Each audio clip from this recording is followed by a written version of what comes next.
আঙ্গুর গাছের বয়স 3 মাস, এখনই আঙ্গুর গাছে ফুল দেখা যায় যে।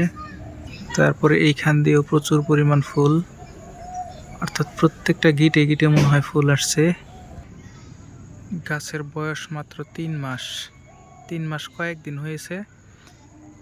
আমি এই চারাগুলো অনলাইন থেকে অর্ডার করছি, তার পরবর্তীতে রোপণ করার 3 মাসের মধ্যেই কিন্তু চারা। আজকে কিছু জৈব সার দিয়ে দিলাম। এখানে আমার কয়েকটি গাছ, 4টি গাছ, অর্থাৎ চারা রোপণ করছি আমি 5টি, এইখানে মোট আছে 4টি চারা। আমার গাছের গ্রোথ খুবই ভালো। এত তাড়াতাড়ি গাছে ফুল চলে আসবে আসলে ভাবিনি। খুব দ্রুতই গাছে ফুল চলে আসছে। ফল মিষ্টি হবে কিনা তাও জানি না, এগুলো দেখার পরে সব কিছুই বলতে পারবো।